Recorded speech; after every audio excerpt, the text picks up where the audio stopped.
Godzilla right here on the Tony Jones Show off of Lost Skeleton Returns. A little Michale Graves. Before that, George, I thought you'd like that one. I did like that one, although I have to say not as much as the original Boys to Cult track Godzilla. I did, however, watch the 1998 Godzilla the other night.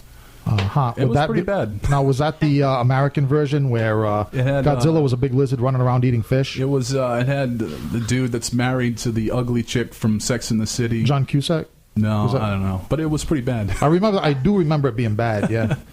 Then before that, we heard from Osaka Popstar Monsters.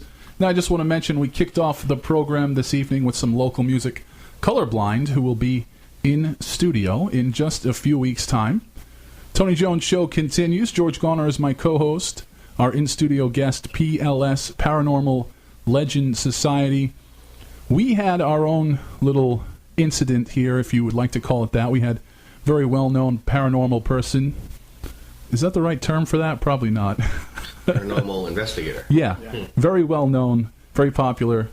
A pro, just like you guys, a pro. We had Keith Johnson in studio. We were talking about a whole bevy of paranormal things, and as soon as we started talking about demonology, the lights here blew out, and as a student of theology myself, demonology is very close to my heart.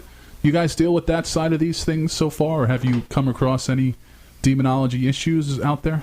Not as of yet. Well, you're about to in this building. So. Yeah, right? Well, hoping so.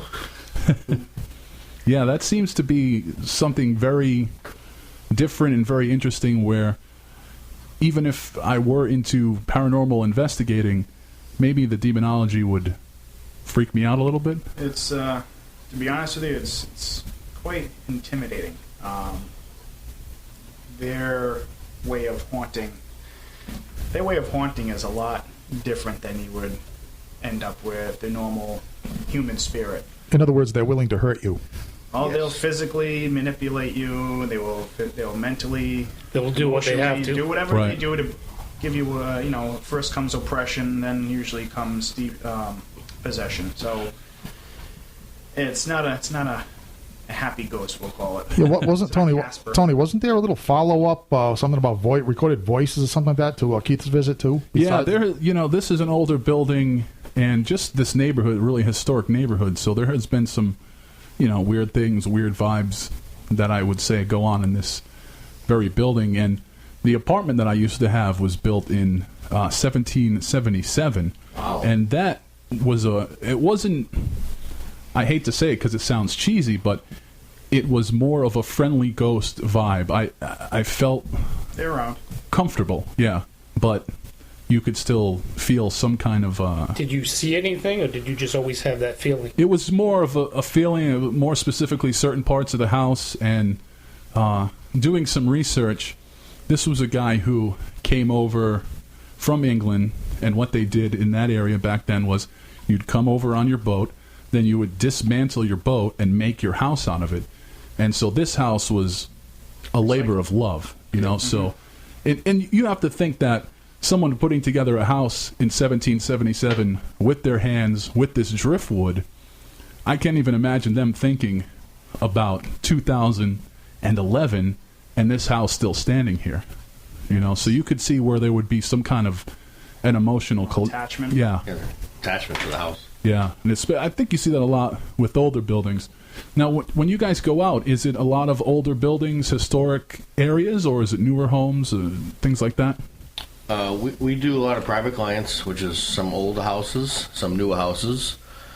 We've done old mills that have been redone, and we've done a lot of legend tripping of the old, following the old King Philip's War. Right. A lot of cemeteries, too. Cemeteries. Now, what would sorry to interrupt, guys. Yep. But my question was going to be, you mentioned old and new houses. Old, that's obvious. Goes without saying. But what would be the reason for a haunting in a new house? Could be a multitude of things. Could be the land that the house was sitting on. We don't know the history of that land. It could have been death happened there. Somebody could have died at the house, or somebody could have died on the property. Or it could be somebody that was attached to it at some point where they felt comfortable there. Right, and even after all the change of building the new house, because what I've heard is that instituting great changes can sometimes drive out Stir the it up. spirit. Yeah. Stir it up. Well, yeah, either stir it up or drive it away. Sometimes you do construction on a house or something, and if something was there, like an old barn house or something, you're going to stir up the spirits. They may not like it. We just did a private client's house the other day that they changed their rooms around from a bedroom to a bar, and he didn't like it.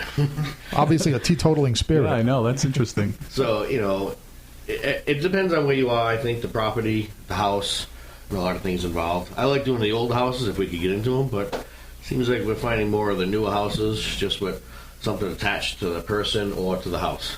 I was going to say even an object as well. Yeah. People go to yard sales, or even the flea markets will get these antiques, and now it's, you have that show now that what's his name, John? Rafferty. The haunted collector. Yeah, he's making. He made this really known now to a lot of people, and it's been going on for years. Okay, so that's just not a gimmick for a sequel to a horror movie. No, I mean, the actually haunting does will happen. actually follow the object. Absolutely. Yes. If there's attachment to it, absolutely. And if it's like an estate sale where maybe it was an older person, they passed away, and now it's this niece or nephew who barely knew the person that's passed away. They do the estate sale where just like, come in and grab what you want.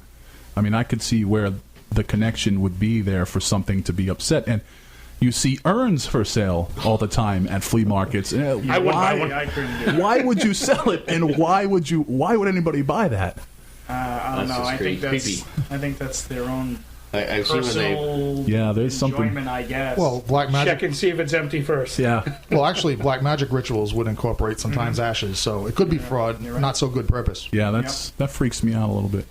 All right, I'm going to spin some more tunes. We're going to talk more with PLS because I'm going to ask them to give me an example of, say that instead of being a radio studio, this was my home and there was a problem. I'm going to ask them to give me an example of what a typical investigation looks like from their point of view, because I think that from what I've seen, every group has a different way of going out and doing their investigation, and some people are very straight ahead, some people kind of have more fun with it. I've noticed with the younger kids, maybe they don't take it quite as seriously as others, but I'm going to get their perspective on that when we come back. And, well, just because I can, we're going to hear from Jimmy Lloyd, and this track is Rocket in My Pocket.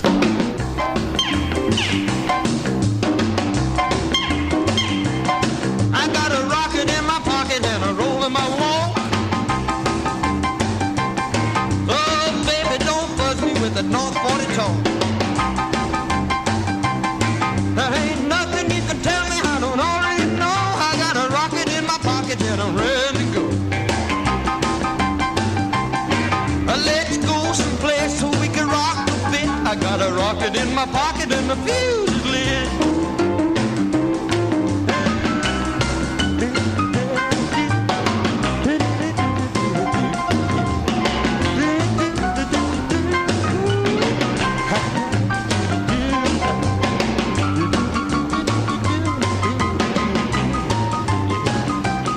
Well, 2 and 1's polish and 3 and 1's oil.